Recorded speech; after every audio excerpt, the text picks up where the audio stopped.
खुदा का शुक्र है, हर बात दिल पे लगती है। खुदा का शुक्र है, हर बात दिल पे लगती है। सलीका मुझको आया है ये उर्दू ज़बां से। उर्दू क्लास की बात हो रही है, उर्दू ज़बान की बात हो रही है। इसी सिलसिले से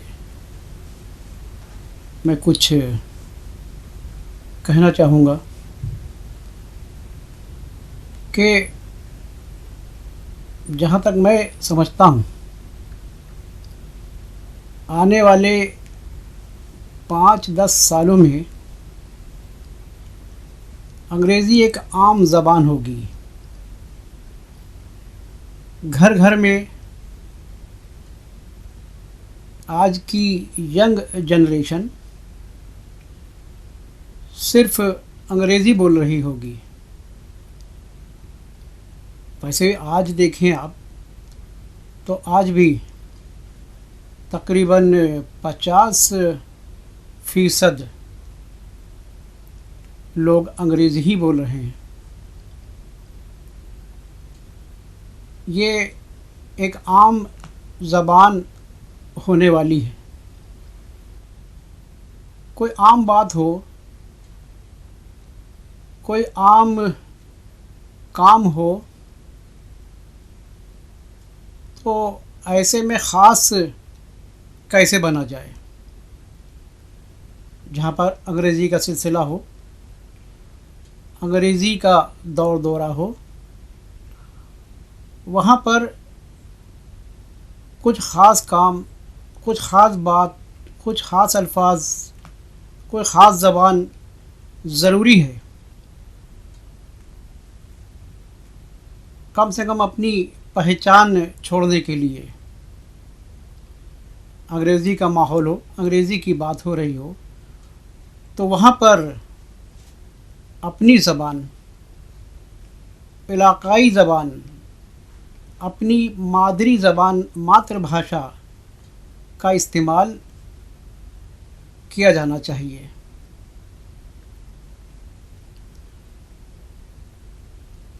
एक आम माहौल में जब आप अपनी ज़बान बोलेंगे, जैसे कि हिंदी, उर्दू, गुजराती, मराठी, पंजाबी, बंगाली वगैरह वगैरह, तो आपकी तरफ लोगों की एक ख़ास तवज्जो होगी और उस महफ़िल में, उस प्रोग्राम में आप एक ख़ास शख्सियत बन के उभरेंगे। आपकी एक अलग पहचान होगी।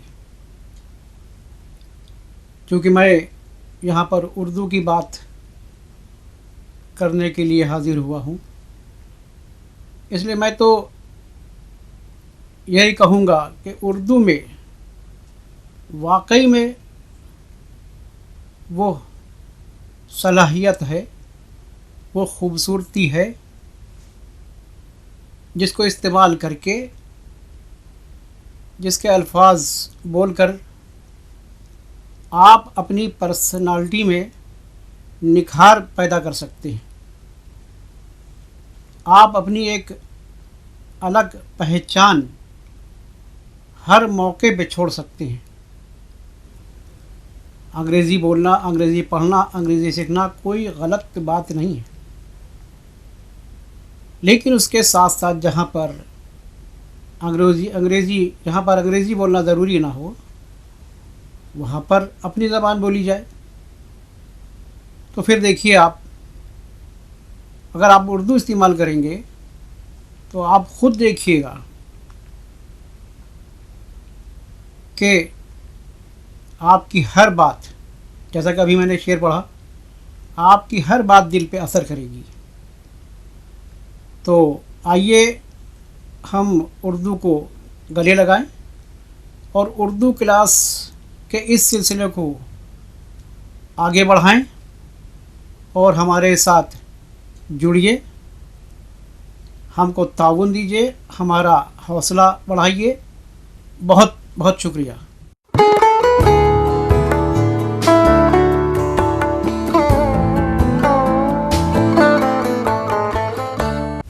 सबसे पहले हम उर्दू प्रेमियों का और अपने सभी सुनने और देखने वालों को सलाम अर्ज़ करते हैं।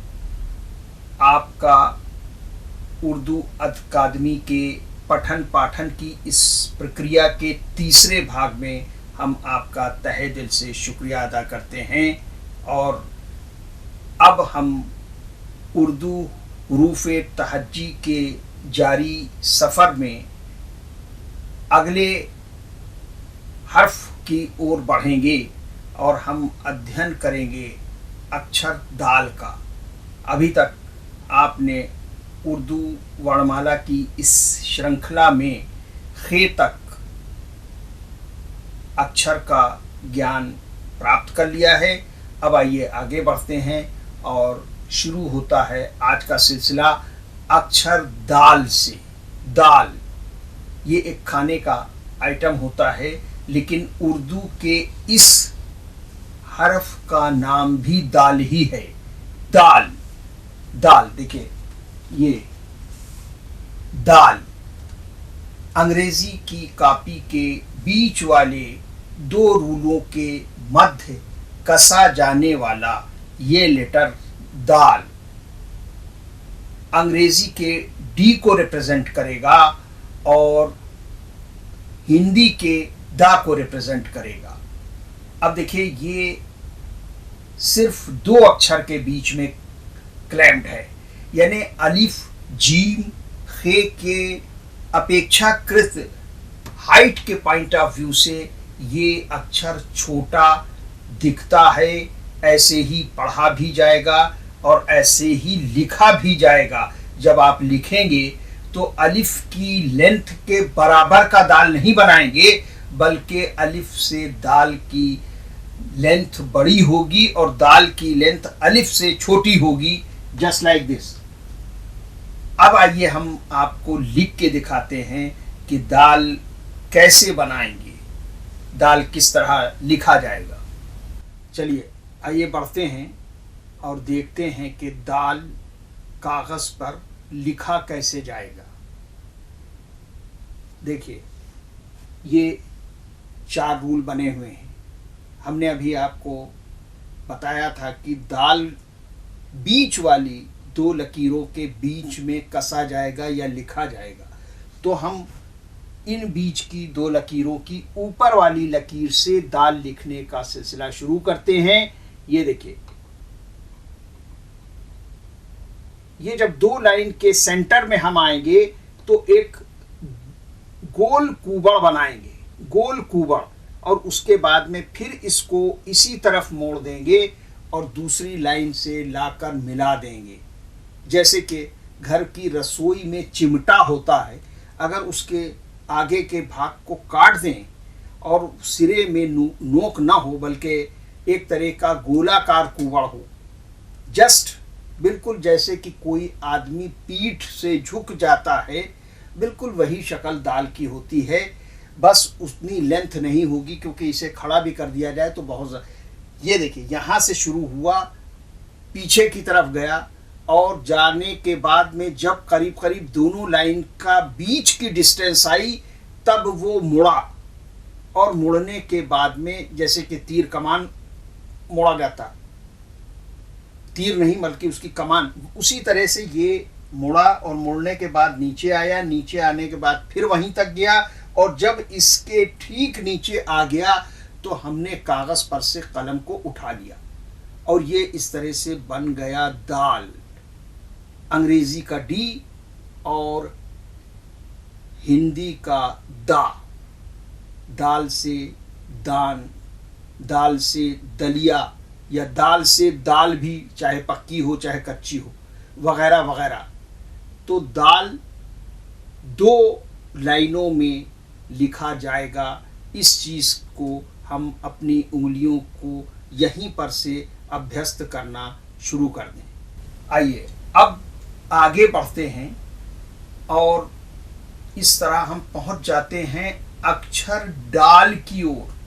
डाल, पेड़ की जो डाल होती है वो पेड़ में लटकी होती है, लेकिन यहाँ उर्दू के एक अक्षर का भी नाम है डाल। डाल कैसे लिखेंगे? जैसा कि आपने अभी तक अनुभव किया है कि बहुत से लेटर्स एक ही शक्ल के होते हैं और इस तरह एक सीरीज में 3-3, 4-4, 5-5 लेटर हुआ करते हैं। उसी तरह की ये सीरीज भी है। जिस आकार और जिस आकृति का आपने दाल देखा था और अभी दाल को लिखना सीखा, बिल्कुल उसी तरह से ये डाल भी है। डाल, पेड़ की डाल जो होती है वो उर्दू का एक अक्षर भी होता है। अब इसमें फर्क क्या होता है कि जो आपने पहले पढ़ा दाल, उसके ऊपर यदि हुरूफ तहज्जी का तोय हम बहुत ही रिड्यूस करके छोटा सा तोय बना दें तो दाल डाल में बदल जाएगा। दाल को डाल में बदलने के लिए ऊपर हमको हुरूफ तहज्जी के तोय को बहुत ही छोटा रिड्यूस करके यहाँ पे रख देना होगा और वो डाल हो जाएगा। डाल से डाला, डाल से डलिया। अभी डाल पढ़ाते वक्त जैसा कि हमने आपको बताया, बिल्कुल दाल की ही शक्ल का डाल भी होगा। यानी ये एक ही सीरीज के कई लेटर हैं जो एक आकृति के होंगे। यानी वही अंग्रेजी के 4 रूल में बीच की 2 लाइनों में कसा जाने वाला अक्षर डाल। कैसे? ये देखिए, ये बीच की 2 लाइनें हैं। 4 रूल की एक कॉपी का पेज आपके सामने खुला है। इसमें आप ये चले, ये गए, जैसे ही बीच में आए वैसे ही आपने एक गोलाकार कुबड़ की आकृति बनाई और फिर आपने ये लाइन को यहाँ मोड़ दिया और बिल्कुल इसके लेवल तक इस लेवल तक हम ले आए। और उसके बाद में जो हुरूफ तहज्जी का तोय है उसको रिड्यूस करके हमने इसके ऊपर रख दिया। अब ये अक्षर डाल हो गया। यानी डा अक्षर से शुरू होने वाला कोई भी शब्द इसी डाल से शुरू होगा, या डी से शुरू होने वाला कोई भी लफ्ज इस डाल से शुरू होगा। तो ये हो गया डाल। फर्क सिर्फ इतना था जो आपने देखा कि ऊपर तोय अगर बना देंगे दाल के तो वो दाल डाल में तब्दील हो जाएगा और लिखा भी ऐसे ही जाएगा। अब डाल के आगे बढ़ते हैं और आगे बढ़कर हम पहुंच गए हैं अब अक्षर जाल पर। जाल, अंग्रेजी की स्पेलिंग होगी ZAL। कहा भी ये जाल ही जाएगा, उर्दू में जाल कहा जाएगा, जो अंग्रेजी के Z को रिप्रेजेंट करेगा और हिंदी के जा के नीचे अगर आप बिंदी रख देंगे तो जो अक्षर बनेगा उसको रिप्रेजेंट करेगा। तो आइए हम देखते हैं कि जाल कैसा बना हुआ। ये देखिए, यानी दाल ही की शक्ल, हूबहू आकृति दाल की, मगर उसके ऊपर एक नुक्ता अगर हम रख देंगे तो दाल जाल में बदल जाएगा, जाल में बदल जाएगा। ज़कात,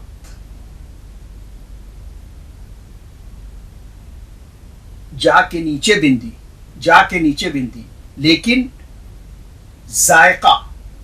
अब देखिए, ये जायका जो है, जो टेस्ट आप अपनी ज़बान में महसूस करते हैं, उसके लिए एक उर्दू में लफ्ज़ है जायका। जाल अलिफ ज़बर जा, हमजा ज़ेर जाय, काफ हे ज़बर का, जायका। तो जाल से जायका। लेकिन जाल या अंग्रेजी के जेड की कई फ्रीक्वेंसीज हैं, कई फ्रीक्वेंसीज हैं।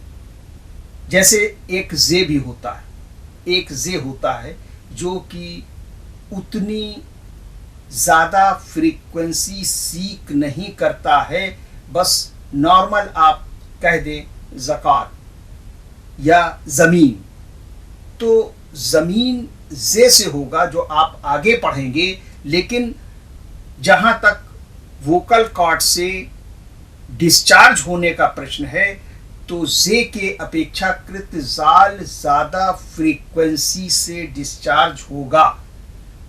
जायका ज़मीन से ज़्यादा कंसंट्रेटेड है। जा की आवाज़ यहाँ पर जब हम कहते हैं भाई जायका सही नहीं है, कुछ मज़ा नहीं आया, देखिए मज़ा जे से है मगर जायका जाल से है, जायका जाल से है। या अगर आप जाल को बीच में इस्तेमाल करें तो अजान अलिफ के बाद जाल और जाल अलिफ ज़बर जा नून साकिन अजान, तो अजान में जे नहीं होगा, ज़्वाद नहीं होगा, बल्कि जाल होगा, जाल होगा। तो इस तरह से अल्फ़ाबेट के साथ साथ हर्फ के साथ साथ आप उनके कंसंट्रेशन और डाइल्यूशन को भी जब फॉलो करेंगे तब आप इस बात के माहिर हो पाएंगे कि आखिर इस लफ्ज़ में हम कौन कौन से हरफ जोड़ करके ये लफ्ज़ बनाएं।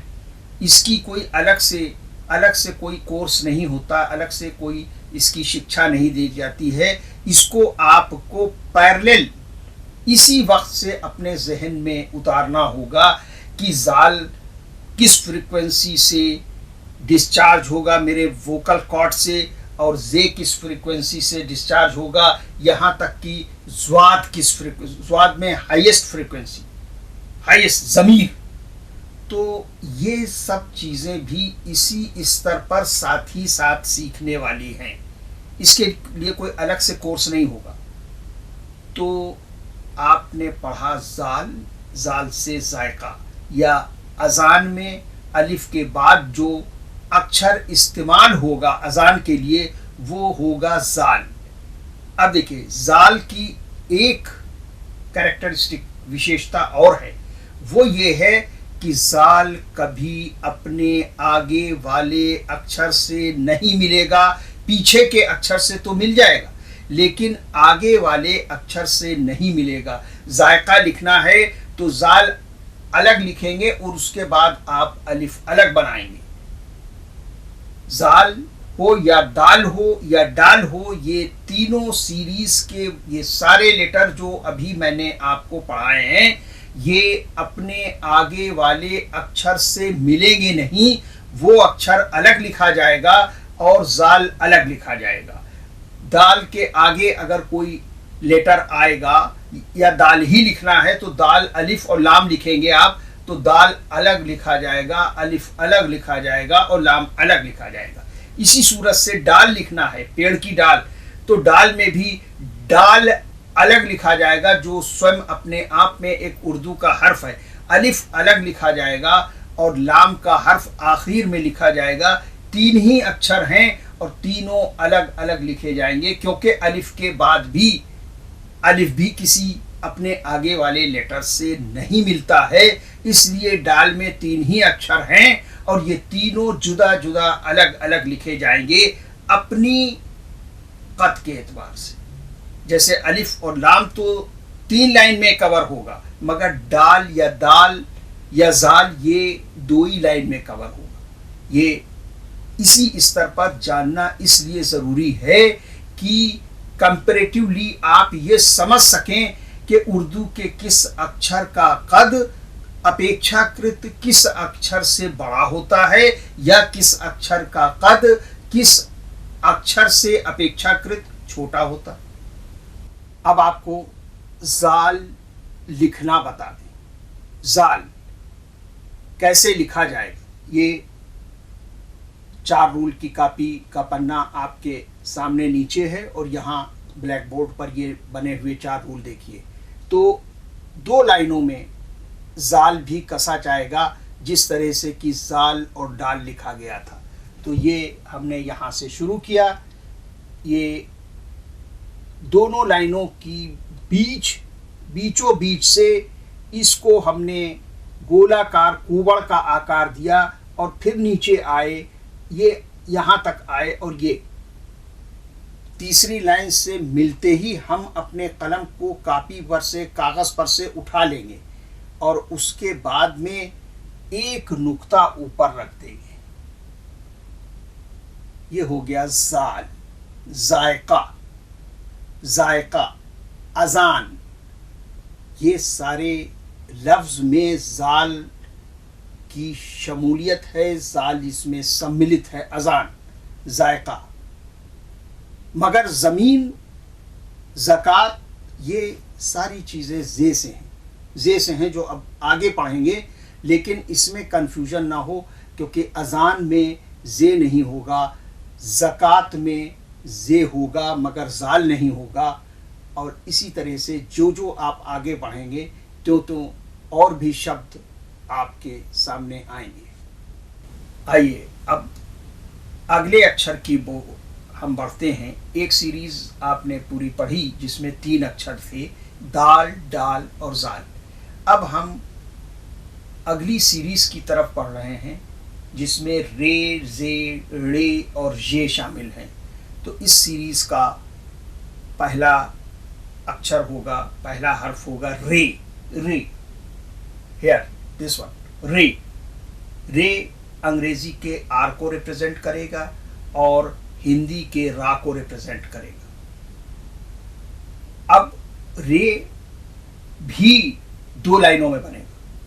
जितने स्पेस में दाल कवर किया गया, जितनी स्पेस में डाल कवर किया गया, जितनी स्पेस में जाल कवर किया गया, बिल्कुल उतनी ही स्पेस में रे कवर करेगा। यानी जीम, चे, हे, खे और अलिफ से इनका कद कम होगा, कम होगा। रे 2 अक्षर में, दो लाइनों में ये अक्षर आकार लेगा। आइए बताते हैं कैसे। चलिए, रे लिखना हम बताते हैं आपको, और हमारे साथ ही साथ आप भी अपनी कॉपी में मश्क शुरू कर दें। जिस तरह से मेरा हाथ चले बिल्कुल वहीं तक और वहीं तक आपका भी हाथ चले, तो ये लेसन ज़्यादा प्रैक्टिकल हो जाएगा। देखिए, ये 4 रूल खींचे हुए हैं, आपके सामने कॉपी रखी हुई है। अब ये 2 लाइनों में लिखा जाने वाला अक्षर रे, देखिए इस लकीर से इस लकीर तक, ये मान लीजिए कि आपको 60 डिग्री का कोण, ज्योमेट्री सबने पढ़ी होगी, 60 डिग्री का कोण बनाना है। ये मान के आप ऊपर की लाइन से नीचे की लाइन की तरफ लकीर खींचिए। चले आ गए यहां पर। बस जैसे ही आप मिडिल में आए, आपने कलम को कागज से उठा लिया। अब देखिए, ये जो जहां तक आप आ गए वहां से और नीचे वाली लाइन तक आपको 45 डिग्री का कोण बनाना है, 45 डिग्री का। यानी कि इसके अपेक्षा ये ज्यादा इंक्लाइंड होगा। चलिए,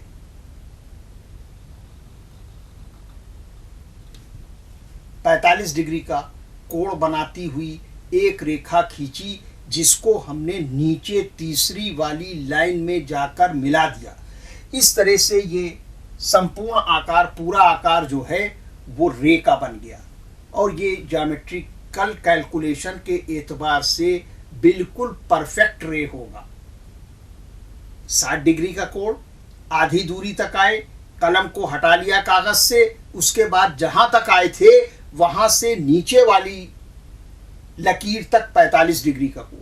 ये जब आप पूर्ण रूपेण सक्सेसफुली बना लेंगे तो जो अक्षर आकार ले लेगा वो होगा रे। रे, रे ही कहा जाएगा, REY। ना रा कहा जाएगा ना आर कहा जाएगा। इस अक्षर को उर्दू में रे कहते हैं। रे, रोना, रात, नाइट वगैरह वगैरह, इस तरह से ये। अच्छा, अब इस रे में भी ये विशेषता है कि ये अपने आगे वाले किसी भी लेटर से कभी नहीं मिलेगा। रे हमेशा पीछे वाले से तो मिल जाएगा, पर जब आप लिखेंगे तो पे और रे मिलके पर बन जाएगा। लेकिन जब आप लिखेंगे रा तो रे अलग होगा और अलिफ अलग होगा। जब आप लिखेंगे रट तो रे अलग होगा और टे अलग होगा। तो रे भी दाल, डाल और जाल की तरह आगे वाले अक्षर से कभी नहीं मिलेगा। इस बात को इसी स्तर से अपने जहन में बिठाते चलिए। तो ये हो गया रे। रे। अब आइए रे के आगे बढ़ें और अगले अक्षर का, अगले हर्फ का अध्ययन करें। रे के बाद अगला हर्फ होता है ड़े। ड़े अड़ंगा, लड़ाई, यानी इसमें जो हर्फ इस्तेमाल किया जाता है वो होता है रे। अब रे किस तरह बनाएगा? ये जो रे बना है, जो आपने इससे पहले अक्षर पढ़ा, इसी रे के ऊपर आप हुरूफ तहज्जी का तोय जो है वो रिड्यूस करके बना दीजिए, जस्ट लाइक दिस। तो क्या हो जाएगा? वो रे हो जाएगा। यानी रे को रे में तब्दील करने के लिए आपको रे के ऊपर तोय बना देना होगा। तोय, तो वही रे कहलाने लगेगा, जो लड़ाई में बीच में आएगा, झगड़े में बीच में आएगा, या रे से शुरू अड़ंगा उसमें भी रे आएगा, लड़ाई उसमें भी रे आएगा, अड़ना उसमें भी रे आएगा। तो इस तरह से आपने देखा कि ये अक्षर रे के बाद रे हो गया। अब हम आपको रे लिखना सिखाएंगे। अब देखिए, बिल्कुल उसी तरह से जैसे कि आपने रे को लिखा था, उसी तरह से ये लकीर से चले, नीचे आए 60 डिग्री का कोण बनाने की उद्देश्य से हमने एक लकीर खींची नीचे की तरफ जाती हुई। बीच करीब बीच की डिस्टेंस पर आने के बाद में हमने अपने कलम को कागज से उठा लिया और उसके बाद जहां तक हम पहुंच चुके थे वहां से नीचे वाली लकीर पर 45 डिग्री का कोण बनाने के उद्देश्य से एक और लकीर खींचने की तरफ हम बढ़ेंगे। ये देखिए,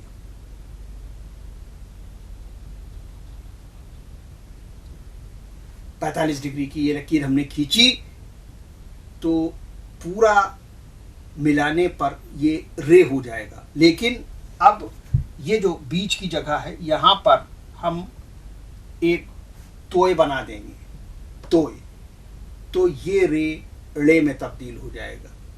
अब इसकी आवाज़ ड़ा निकलने लगेगी। लड़ाई झगड़ा वगैरह में इसको इस रे का इस्तेमाल होगा। तो रे अब रे में तब्दील हो गया। कैसे? सिर्फ एक तोय आपने रिड्यूस करके उसके ऊपर लगा दिया तो रे में तब्दील हो गया। बाकी 2 लाइन में लिखा जाएगा, 2 लाइन से न ज़्यादा न कम।